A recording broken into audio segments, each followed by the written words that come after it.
Và bây giờ Kenneth rất là vinh dự để giới thiệu cái người keynote speaker của buổi khai mạc hôm nay.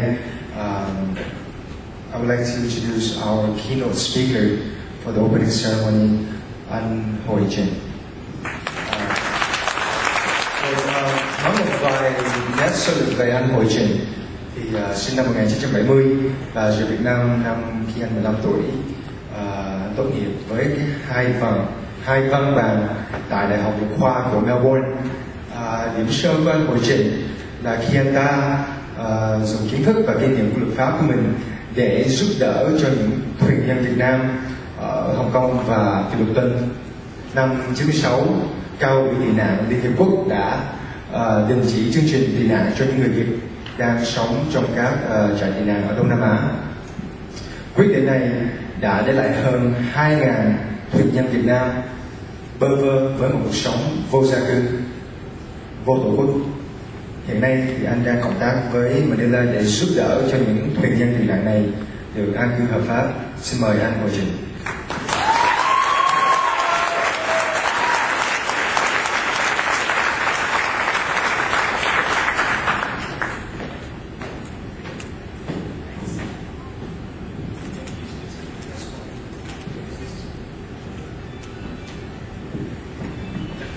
Microphone là đủ rồi. Hello everyone. Mới nãy là trước khi đi thì vợ mới cưới của Hội có nói rằng là anh cố gắng nói ngắn chút, tại vì sáng sớm giọng anh thì lờ đờ mà giọng Úc của anh thì nó em nghe còn không hiểu nữa. I'll try and make it short.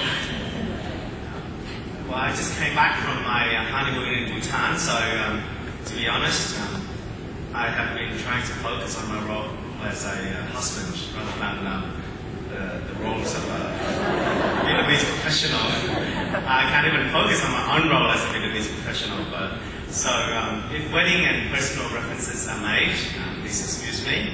And if you can't get any of the silly points I'm about to make, just feel free to blame my friend Zuyan in DC, because I personally think that they were nuts to ask me to speak at this event in the first place.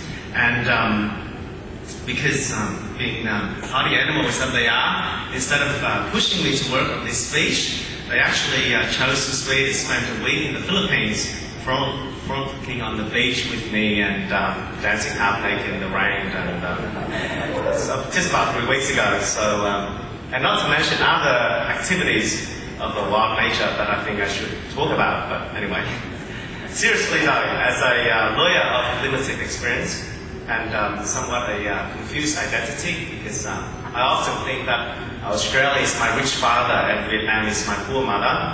So I can't really offer much insight into what the roles of Vietnamese professionals are, or rather should be. As to what are the global and local perspectives, well, truth be told, I haven't got a clue either. What I can offer, however, is only a personal perspective on what I think my role is this day and age, and where there are professionals aplenty and a great many causes to fight for.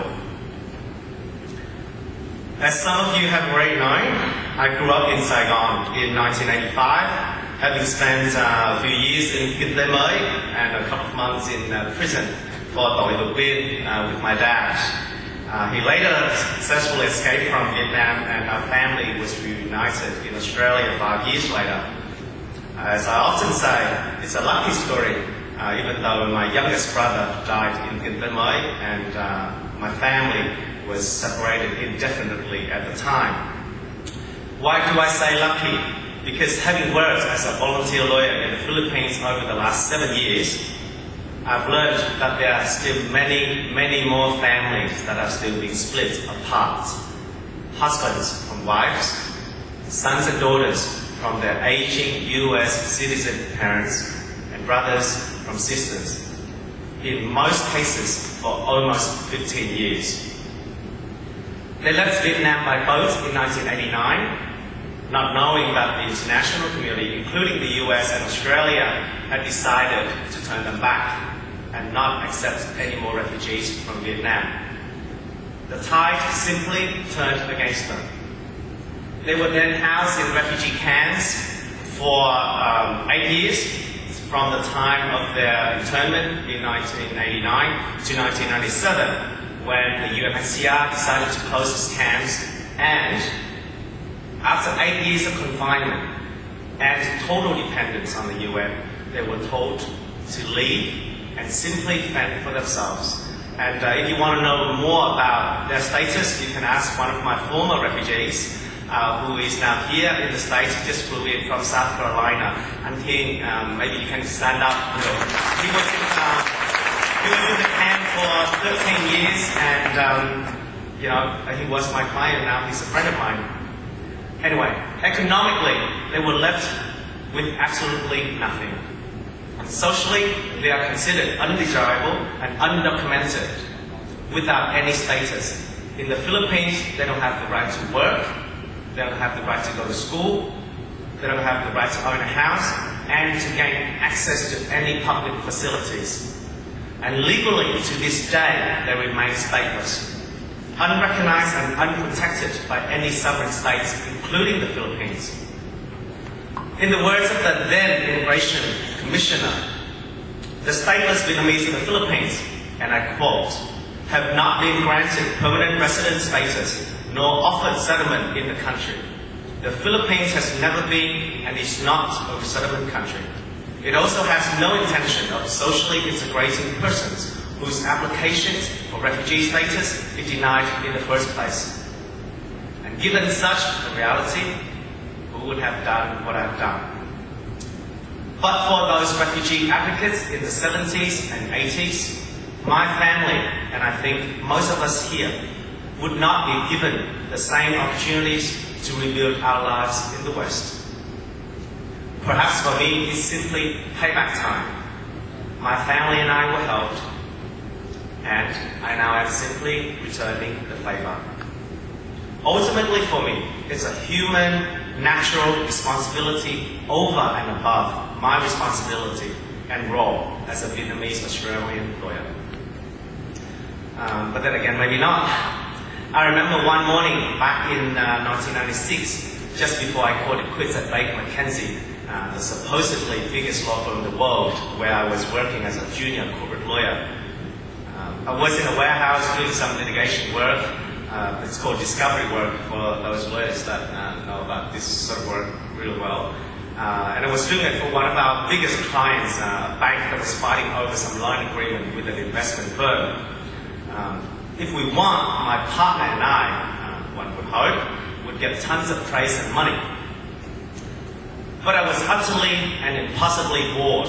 I remember thinking I couldn't give a hoot about the outcome of the case, and I could think of nothing but the good times I had in Hong Kong back in the early 90s when I was a law student. I had the privilege to work with the late Pam Baker, a famous human rights lawyer in Hong Kong at the time.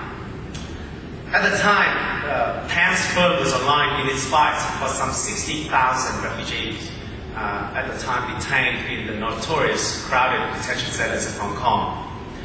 We were trying to protect their rights.